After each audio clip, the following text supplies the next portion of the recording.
روز همین شجاع کرمانی را حکایه میکند که برای دختر خود خواست شوهر بیارد. دختر به سین و سالی 18 قدم زده بود. در حال این شجاع کرمانی از پی شوهر شد. اونها شوهر برای خاطر منصب و مال و ملک نمیکافتند، فقط شوهری میکافتند که شوهری باشد که خدا ترس باشد و با این دختری من زندگی حلال و پاکیزه داشته باشد. شخصانی که خواهش گذشتن سرحد قزاقستان را از شهر مسکو دارند، برای شما بهترین کمپانی را توصیه می‌دهیم. کمپانی دارای ماشین‌های زمانوی است. شما را آمده از جای زیستتان گرفته با سرحد قزاقستان برده و ساق سلامت با خواست الله آورده میرسانند. در دکومنت‌ها یگان مشکلی باشد خودشان حل می‌کنند. و خوبی کمپانی در این است که برای زنها امکانیت رفتن را داده است. با ماشین‌های مخصوص و راننده زن باشد و از نام شبکه دکتر بختیار گپ زنید برای شما تخفیف کرده می شود. معلومات بیشتر بر رقم‌های روی اکران بوده تماس بگیرید.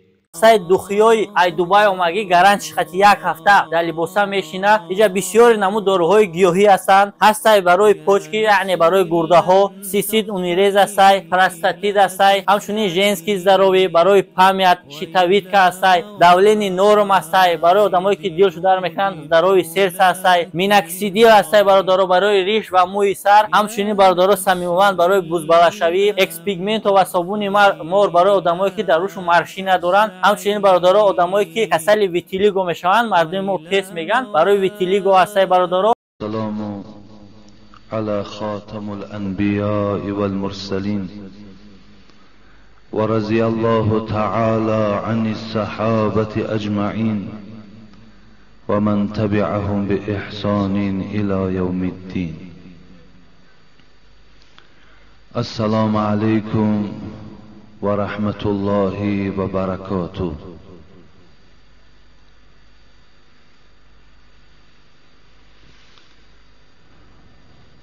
پیش از آنی که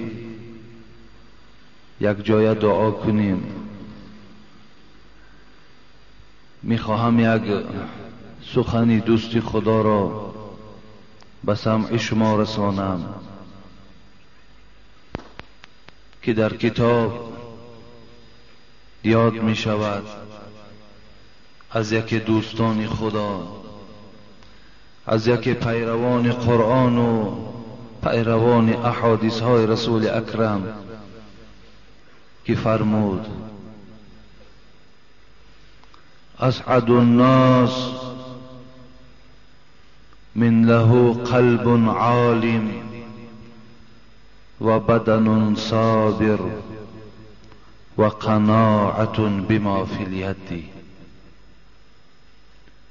این دوست خدا در این سخن خود، در این جمله خود می فرماید که از همه دیده خوشبخترین مردم کی هست؟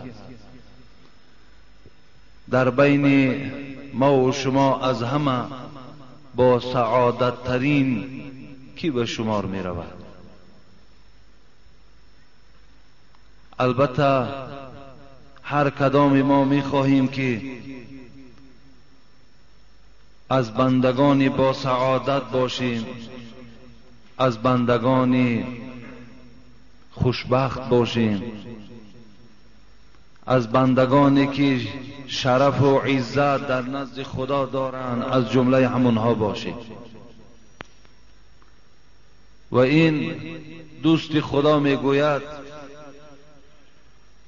کسی که اگر سه چیز را دارا باشد، از سه چیز برخوردار باشد، او یقینا مرد خوشبخت است و مرد با سعادت است. پس گوش می اندازیم این سه چیزی که سبب سعادت ما و شما بوده است، این چی باشد؟ تا که از پروردگار این سه چیز را ما خواهان شویم، دعا کنیم. یکم قلب عالی، یکم نشانه با سعادت مرد و مرد خوشبخت یا زنی خوشبخت همان شخصی هست که دلی عالم دارد، دلی عالم دارد. البته دل عالم معنی این دارد که دلی دانا دارد، دلی بیدار دارد. اگر از کدام ما و شما دلی بیدار باشد، دلی دانا باشد، این یک نشانه خوشبختی و یک نشانه با سعادتی ما و شما را نشان می‌دهد.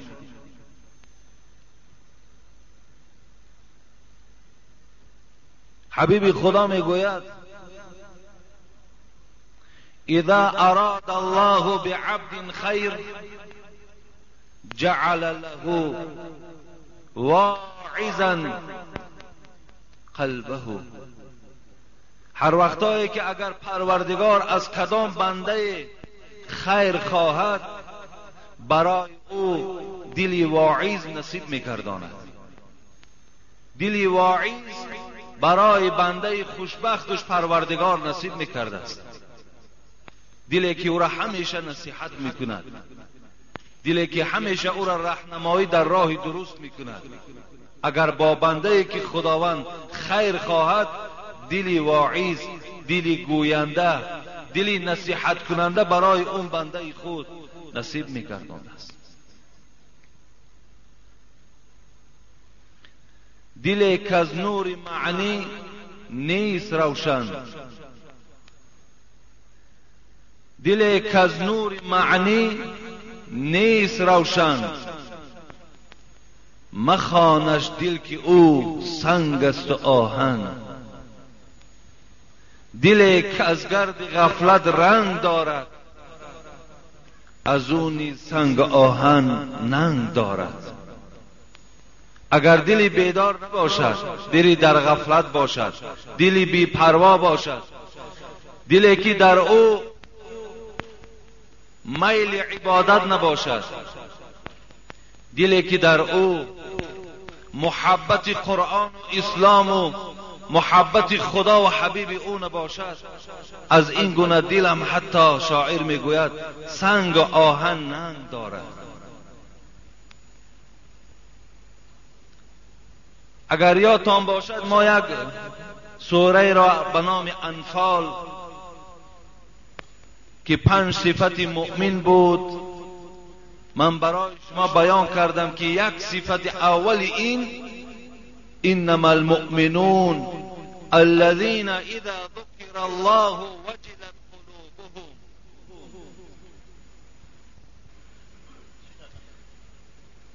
یک نشانه آدم مؤمن، یک صفات آدم مؤمن این بود که هر وقتایی که ذکر خدا در پیش او گفته شود، دل او می ترسد. حضرت سعدی می گوید که ترسیدن دل چیست؟ ترسیدن دل این است که وقتی یک کار نادرست را خود بنده انجام می دهد و با او یک رفیق او همنشین او می گوید از خدا بترس، این حالت در وقت دل او لرزید، معناش این است که دل ترسننده خدا برای این نصیب کرده است.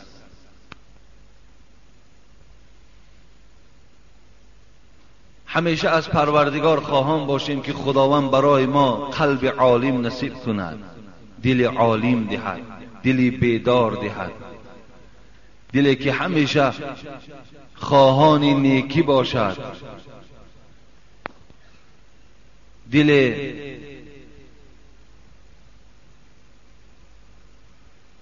دوم چیست؟ دوم حضرت گفتند بدن صابر، بدن صابر، جسدی که صبر دارد، در همه حالت بدن صبر کننده دارد، بدن بیقرار ندارد. یکم نشانه با سعادت ما این دلی بیدار، دلی دانا. دوم بدن صابر، بدنی که در همه حالت ها صبر کننده باشد. سوم نشانه این چی است؟ ما فی الید، قناعت بر آن چیزی که دارد. قناعتم بسیار نعمت خیلی قیمتی هست. خدا به هر کسم این قناعت نمیدهد. قناعت کردن در آن چیزی که خدا برای تو نصیب کرده است. قناعت داری. حبیب خدا گفتند بای آن نیست که مالی زیاد داشته باشد، بای آن شخصی هست که نفسی بای داشته باشد. اگر ما در آن چیزی که خدا الحال داده است، خواه کم است خواه زیاد است، اگر قناعت داشته باشیم، این نشانه سعادت ما و شما را نشان می‌دهد. از این خاطر از پروردگار دعا میکنم که خدای مهربان بر این قوم و جمع ما دل عالم و بدن صابر و قناعت در آن چیزی که به این بندگان خود دادی نصیب بگردان. و خدایا از جمعه تا جمعه کفارت گناه است. خدایا آن گناهایی که از ما سر زد همگی او را خدایا مغفرت بگردانی. خدایا اهل این جمعیت ما را عمر دراز و تنی صحت و خاطری جمع نصیب بگردانی. و خدایا هر مراد و مطلوبی که در دل این جمعیت است با فضل و کرم خود خدایا حاصل بگردانی. خدایا گذشتگان ما رحمت و مغفرت بگردانی. بیماری ها را خدایا شفای کامل و شفای عاجل نصیب بگردانی. آمین و رب العالمین.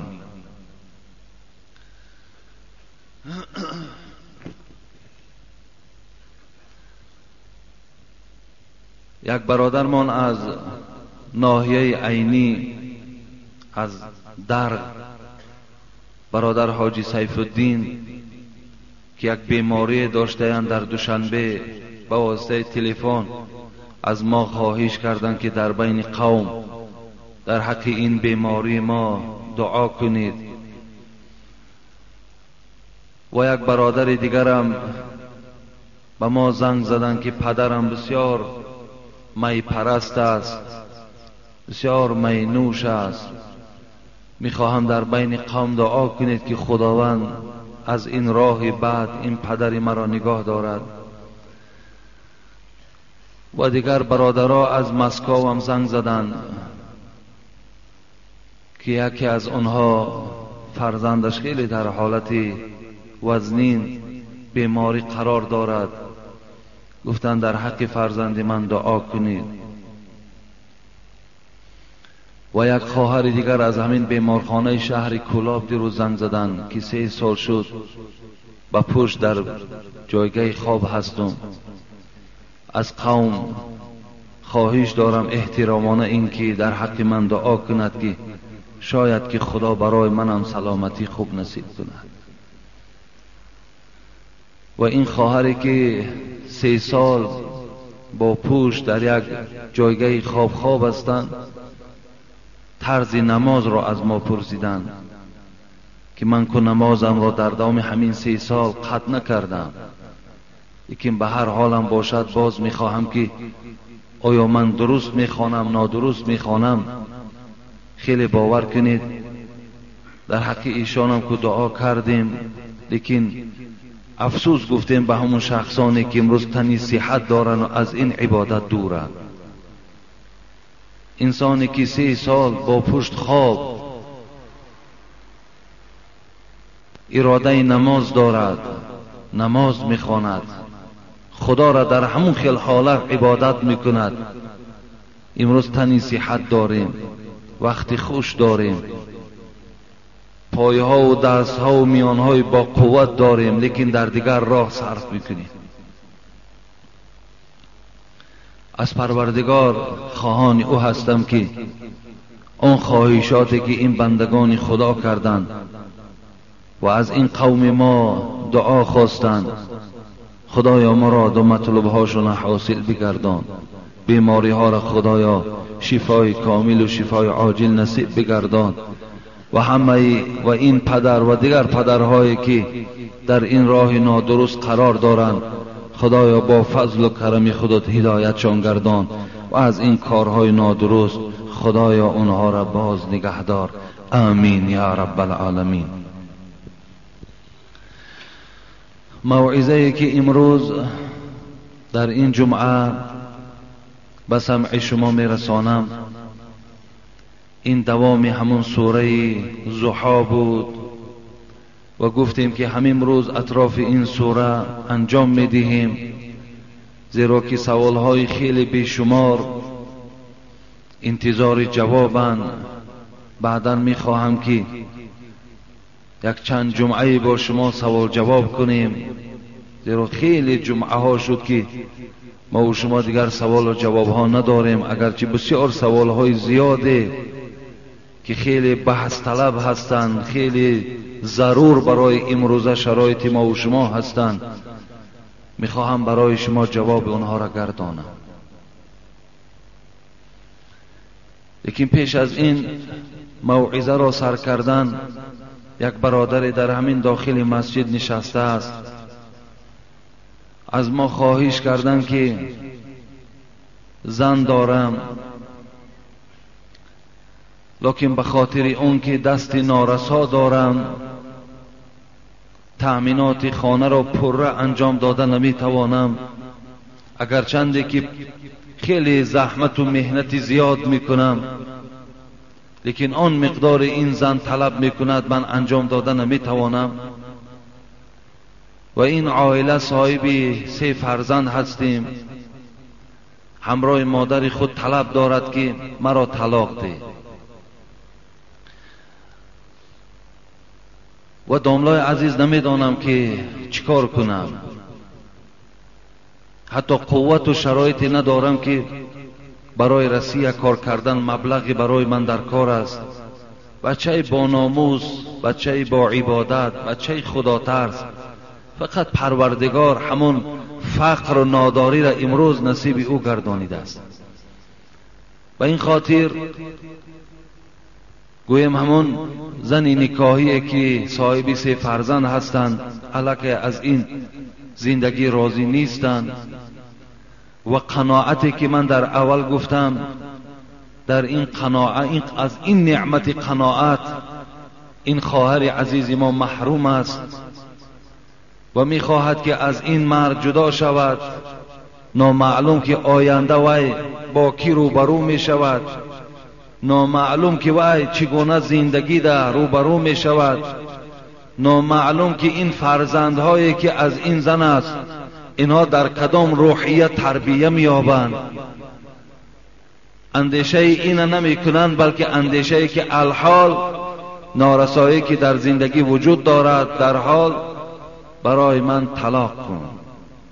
حالا که من 2 روز یا 3 روز شد بین عصر و شام برای این قوم خود در اطراف طلاق صحبت داشتم که حبیب خدا ابغض الحلال الی الله الطلاق میگوید. از همه ده بدترین حلال ها به سوی پروردگار این طلاق است. دادرای عزیز، پدرای عزیز، در هر یک عائله کمبودی ها و پریشانی ها و نابرابری ها وجود دارد، لیکن باید این ما با طلاق حل نکنیم. اینا راه های حل دیگر دارد. حبیب خدا طلاق بدترین حلال ها میگوید. ببین اینجا کلمه ابغض استفاده می شود. بدترین. برای چی این بدترین گفتند؟ زیرا میدانستند حبیب خدا که بعد طلاق کردن حال این زن خیلی بد می شود، حال این مردم خیلی بد می شود. از این خاطر این بدترین حلال ها گفتن پیغمبری خدا. شما تصور کنید که وقتی که دختری شما را همراه فرزندها شوهر طلاق میکند میارد در خانه در نزد شما میسپارد، همون حالت شما کمی اندیشه کنید چگونه حالت است، چگونه منظره خیلی ناخوب برای شما هست. آیا همین بدترین نیست؟ حالا که حبیب خدا میگوید کدام زنی که برای نرسیدن شرایط یا برای که شوهر او منصب ندارد، پول ندارد، دسترخوان پر از میوه و ناز و نعمت ندارد، اگر برای این شده از شوهر خود طلاق طلب کند، حبیب خدا گفت قسم به خدا گفت بوی جنت به مشام این زن نمیرسد. اگر زنی که از شوهرش ناراضگی بیان کند، از نارسایی طلاق طلب کند، بوی جنت به مشامش نمیرسد. کجا ناز و نعمت جنت برای او بیان کنم؟ بوی جنت که بوی جنت حبیب خدا گفتند از 500 سال راه به مشام انسان میرسد، لیکن به مشام این زنی که از شوهر طلاق طلب میکند، به مشام این زن بوی جنت نمیرسد. بسیار باور کنین این التدبیر نصف العیش، با اندیشه زندگی کردن نصف زندگی است. در این فقر و در این ناداری حبیب خدا طاقت داشت. حضرت فاطمه مادرمان دختر حبیب خدا در این فاقه و در این ناداری که چیزی نداشتند، در این صبر داشتند. دختر ابوبکر صدیق حضرت اسماء کمبغلی او را کتابها یاد میکند، صبر داشتند. لیکن این خواهر عزیز ما هم ببینید، هم از نعمت شوهر محروم، هم از زندگی خوب محروم، هم از راحت جنت محروم. کجا رفته ایستادی؟ این راهی که خود اختیار کردی بسیار راهی نادرست است، بسیار راهی غلط است. و آن محبت و آن ناز و عشوه‌ای که این شوهر با تو دارد، هیچ وقت شوهر دیگر به تو این خیل محبت و این خیل زندگی البته برپا نمی‌کند، اگر چیز رنگی زیبا هم داشته باشی.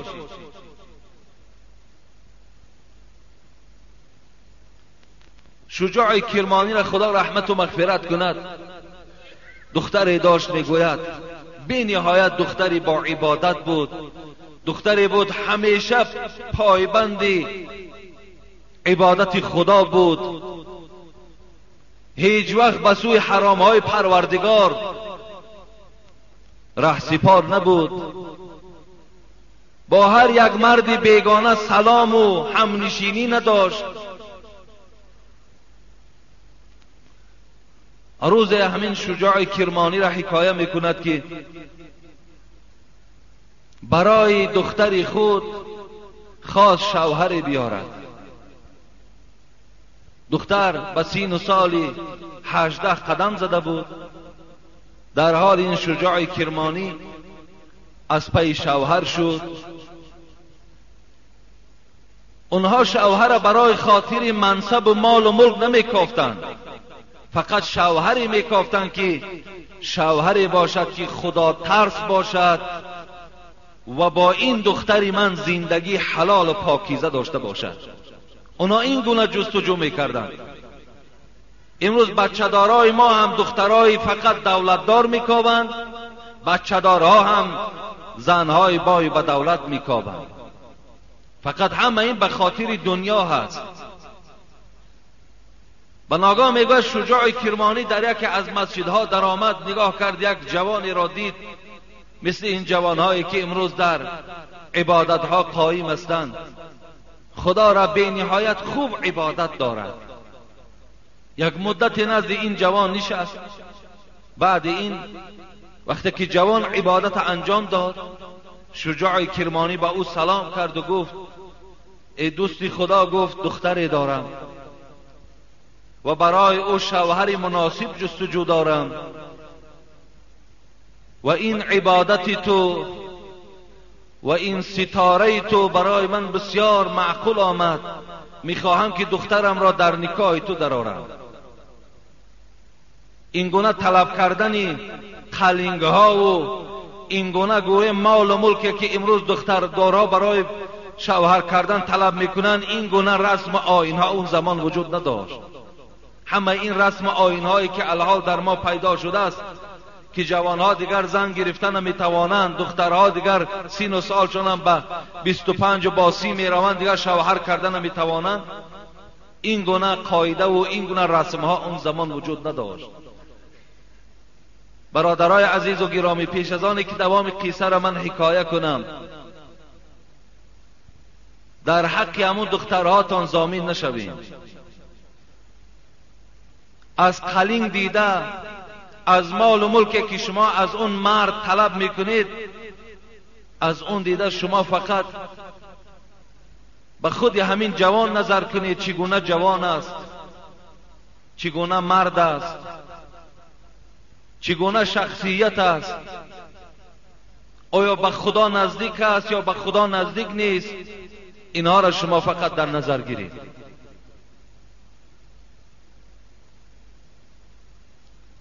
این جوان گفت، استاد عزیز گفت، بجز 3 درهم در زندگیم چیزی ندارم. گفت با کی ندارد؟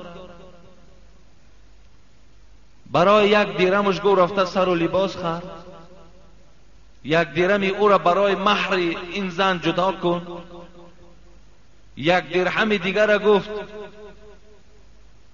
برای خوراک در خاندان تیار کن، 1 درهم دیگر در سر و لباس خودت آزاده کن. این مرد میگوید همچنان کرد و این حضرت دخترش را برآورد در همین جوان داد.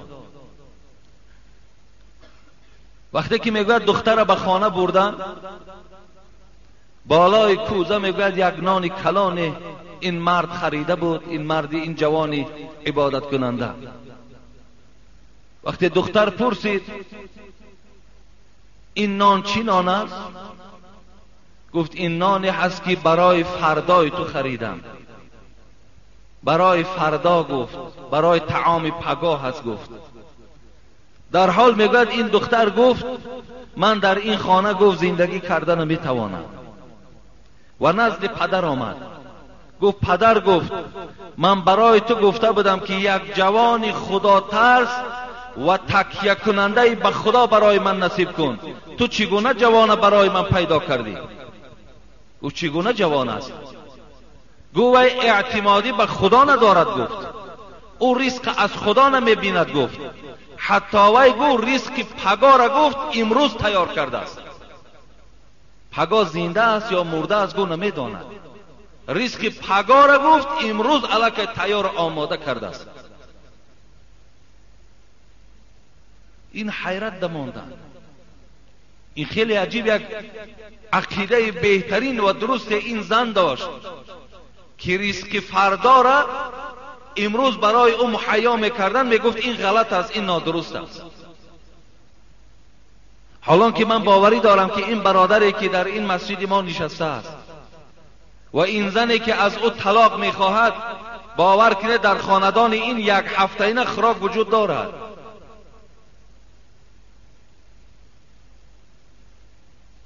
من جواب این مرد همچنان جواب میگردانم که اگر این دختر باز از این مرد طلاق طلب کند، این خیلی نادرست است، این خیلی ناروا است. من گفتم که خوشبختی برای تو نمی آرد. دوم این که تو از همان بوی جنت محروم میمانی.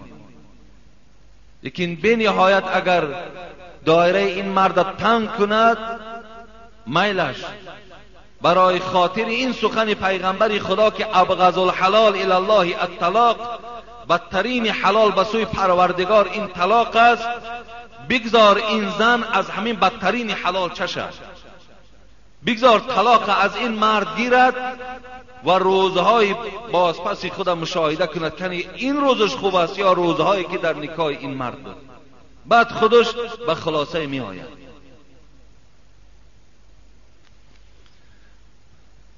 الم یجدک یتیما فآوی. تا اینجا تحلیل کردیم.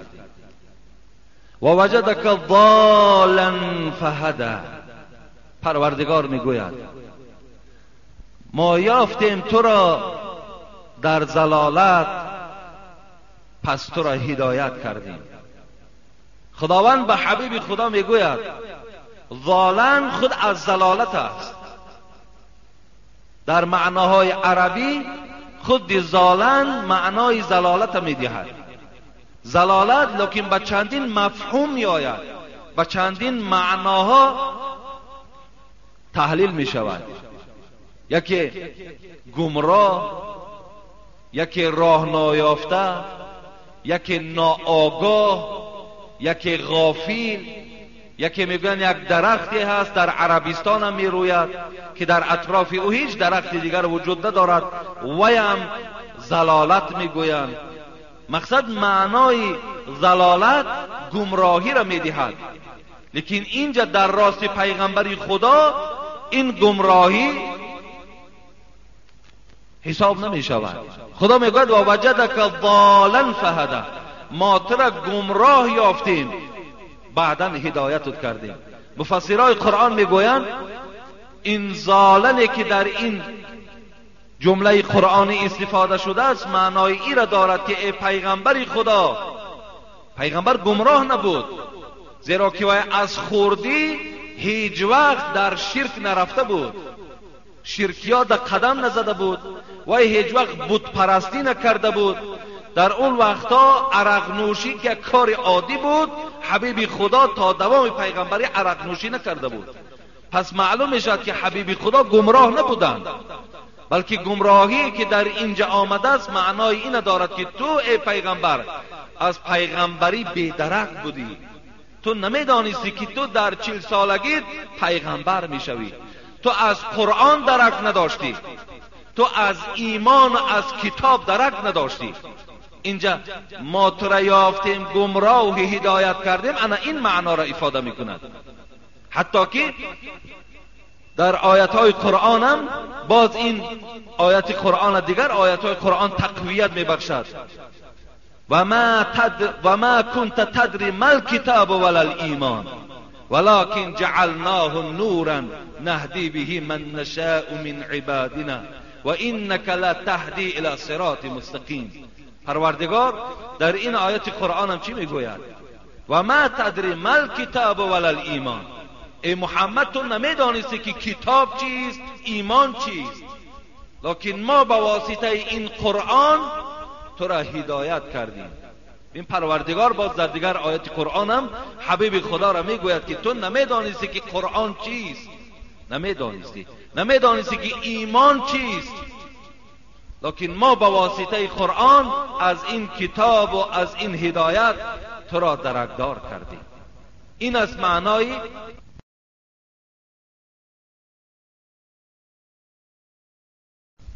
و وجدک ضالا فهدی.